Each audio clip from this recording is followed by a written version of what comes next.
ఏంటి నాన్న బాగా ఆకలాతుందా? అవునమ్మా, ఇడ్లీ దమ్మని ఆ బస్సు గాని పంపించి 2 గంటలైంది. అప్పటికి ఆలస్యం అయిపోదామని నా బండి కూడా ఇచ్చి పంపించా. సంతోషించాం. ఏంట్రా ఇంత ఆలస్యంగా చచ్చావు? మరే నేను నడిపించకరావద్దేంటి? అదే నేనైతే లగెత్తుకెళ్ళి లగెత్తుకు వచ్చేసేవాడిని. అంటే ఈ బండి నడపడం నీ చేత కదా? మరి ఎందుకు తీసుకెళ్ళట్టు? ఏమో మీరు తీసుకెళ్ళమన్నారు, తీసుకెళ్ళాను. కర్మ. సర్లే, ఆకలి చచ్చేట్టుగా ఉన్నా. ఇడ్లీలు ఎక్కడా? అదిగో మూటలో వచ్చేస్తున్నాయి. మూటలో ఇడ్లీలు రావటం ఏంట్రా? రే ఈయన నంబర్లే గానీ మూట దింపి ఇప్పి చూపించండి. అట్టగానండి. ఇన్ని ఇడ్లీలు తెచ్చావిడ్రా? మరి 494 రూపాయలకు ఆ మాత్రం ఇడ్లీలు రావేంటి? 494 రూపాయలకి ఇడ్లీలా? మరి అదే చెప్పడమేమో చెప్పేస్తారు, ఆ తర్వాత మర్చిపోతారు. మనీ నాగమణి. నాగమణి ఏంటండి? ఏంటంటే అప్పుడు మీ నాన్న నాతో ఏం చెప్పాడు? ఉండండి ఆలోచించుకుని చెప్తాను. ఏంటమ్మా ఫ్లాష్ బ్యాక్ వెళ్తున్నావా?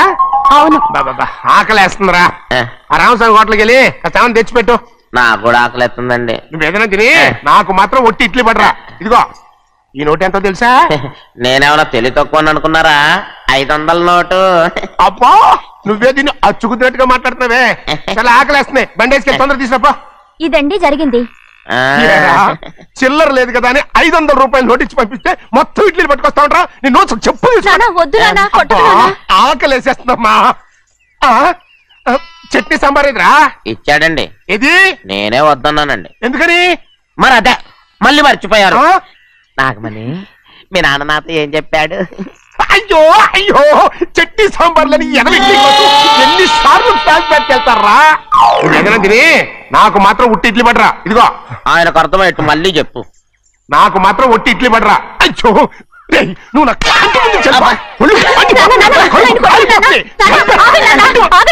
ఆయనతో పాటు నేను బయటకు వెళ్ళిపోతాను. ఎందుకంటే ఆయన్ని నేను మీ దిక్కుమాల ప్రేమ కథ వినే ఓపిక ఎవ్వరికి లేదమ్మా. అయినా నువ్వు అనేదేముందిలే, అతను లేకుండా నేను బతకలేను అంటావు అంతే కదా? అయితే ఒక కండిషన్ రా. ఏంటి? నువ్వు చాలా తెలియగలవాడవని ఈ ప్రపంచానికి, నీ ముఖానికి ప్రపంచం దాకా ఎందుకు గాని ఈ ఊళ్ళో నిరూపించుకో. నా కూతురు నీకు ఇచ్చి పెళ్లి చేస్తా. వాకే వెరీ వీచి. అయితే నువ్వు ఇంటి బయటికి వెళ్ళరా. బయటకెళ్ళా రండి. అయ్యయ్యో నా కాళ్ళు చేతులు ఆటం లేదే. మీరెందుకు వచ్చారయ్య గారు? కబురు పెడితే నేనే వచ్చేదాన్నిగా. కూర్చోండి అయ్యా, కూర్చోండి. చిన్నయ్య టౌన్కి వెళ్ళాడు, ఏదో కొట్లో పని చేస్తున్నాడు. దాన్ని ఎవడు మర్చగలడు?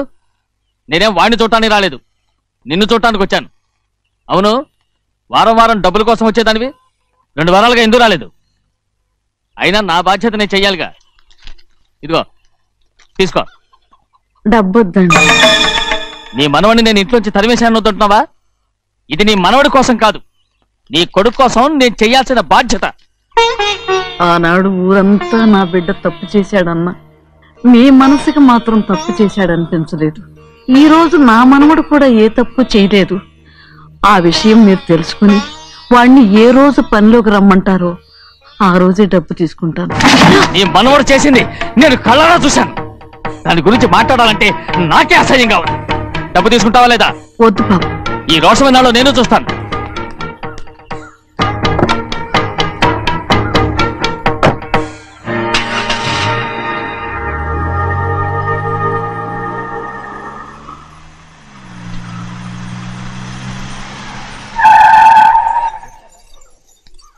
ఏంట్రా అందరూ ఇంట్లో పనులు మానేసి బయట కబుర్లు చెప్పుకుంటున్నారు? పెద్దమ్మాయి గారు అల్లుడు గారు మన ఇంటికి వచ్చారండి. వారితో పాటు బంధువులు కూడా తీసుకొచ్చారండి, అందుకే మేమేం అనలేకపోయామండి. తాంబూలాలు కూడా పట్టుకొచ్చారండి.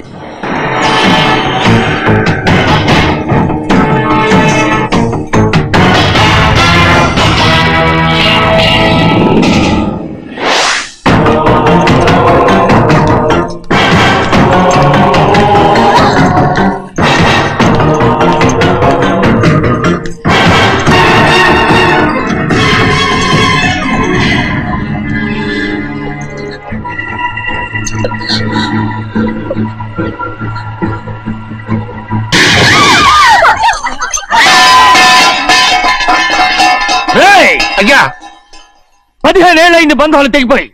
ఎంత ధైర్యం ఉంటే మళ్ళీ ఈ ఇంట్లో అడుగు పెడతారు? ఎవర్రా ఈ గాడిదల్ని లోపల రానిచ్చింది? ముందు వీళ్ళందరినీ మెడబెట్టి బయటికి గెంటేయండి. నేనే వాళ్ళని రమ్మన్నాను. ఎందుకు రమ్మన్నావు? నా పెళ్లి గురించి మాట్లాడడానికి. నీ పెళ్లి గురించి మాట్లాడటానికి వాళ్ళెవరు? నా తోడ పుట్టింది, మీ కన్న కూతురు. దాని మెడలో తాళి పండే రోజునే ఆ వర్షం మారిపోయింది. తాళి కట్టించుకుని వేరే ఇంటికి వెళ్ళినంత మాత్రాన మీ కూతురు కాకుండా పోతుందా? ఈ విత్తనవాదం వద్దు. రమ్మని చెప్పి నువ్వే, వాళ్ళని పొమ్మని చెప్పు. అంత కాని పని మేమేం చేశాం బావా? ఇంకోసారి బాగా అంటే మర్యాద దక్కదు. మీ చిన్న కూతురు పరుగు పోయినప్పుడు ఏమైందో ఈ మర్యాద? అది నా సొంత విషయం రా. నాకు సొంత విషయమే. ఏంటో నీ సొంత విషయం? అక్కడ నిలబడిందే అది నా అక్క కూతురు. చేసుకునే హక్కు నాకుంది. అందుకే పిల్లని అడగడానికి వచ్చాం. చెప్పు తీసుకొడతాను. మీ అక్క పోయిన రోజునే అబద్ధాలు అయిపోయాయి. నా కూతుర్ని ఎవరికి కట్టబెట్టాలో నాకు బాగా తెలుసు. కానీ నా పెళ్లికి నా ఇష్టం కూడా ఉండాలి నాన్న. ఓహో, వీడిని ఇష్టపడ్డావన్నమాట పెళ్లి చేసుకోవటానికి. కాదు, తల్లి ప్రేమకి ఎలాగో నోచుకోలేకపోయాను. అట్లీస్ట్ ఆ ఇంటికి కోడలుగా వెళ్ళి అక్కలోనైనా అమ్మని చూసుకుందామని ఆశపడ్డాను. నీ ఆశ నే బతుకున్నంత కాలం తీరదు. ఎందుకు తీరదు? నా పెళ్లికి మీ అనుమతి అవసరం లేదు. నేను ఇప్పుడు మేజర్ని. ఎవరితో మాట్లాడుతున్నావే? ఆయన మనకు జన్మనిచ్చిన తండ్రి. ఆయనకిష్టం లేకుండా నీ పెళ్లి జరిగిపోతుంది అనుకుంటున్నావా? నువ్వు మేజర్ అంటున్నావే. ఇంతవరకు నిన్ను చదివించి పెద్దదాన్ని చేసింది ఎవరు? విదేశాల్లో చదివినంత మాత్రాన నోటి వచ్చినట్టు మాట్లాడతావా?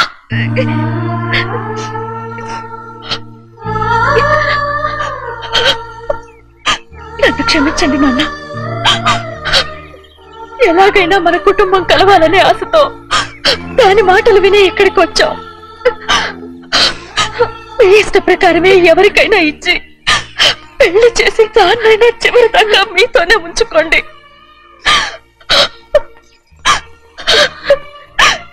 వెళ్ళొస్తానన్నా. ఎందుకు వదినా వెళ్ళొస్తామని చెప్తున్నావు? ఈ జన్మలో ఇక్కడికి రాలేమని తెలిపోయింది కదా. వెళ్తామని చెప్పు.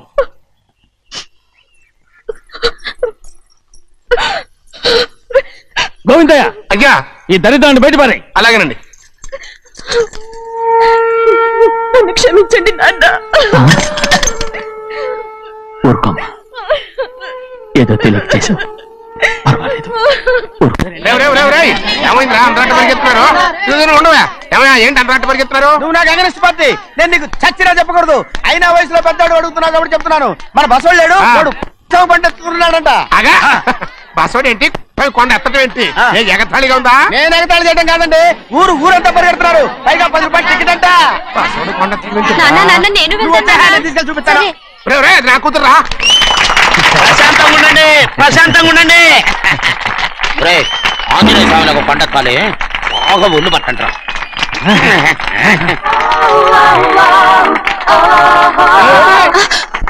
ఆడ కొండనెత్తపోతే నిన్నెత్తిపోతాడు.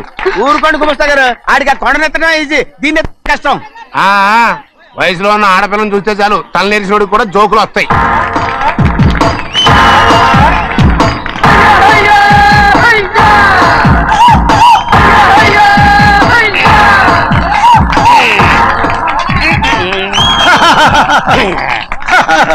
రెడీ.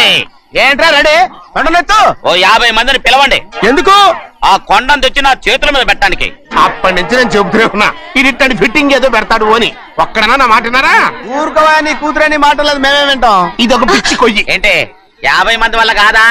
అయితే ఊరు మొత్తం వచ్చి ఆ కొండను తెచ్చి నా చేతుల మీద పెట్టండి. అప్పుడు నేను ఒక్కనే ఎత్తుతాను.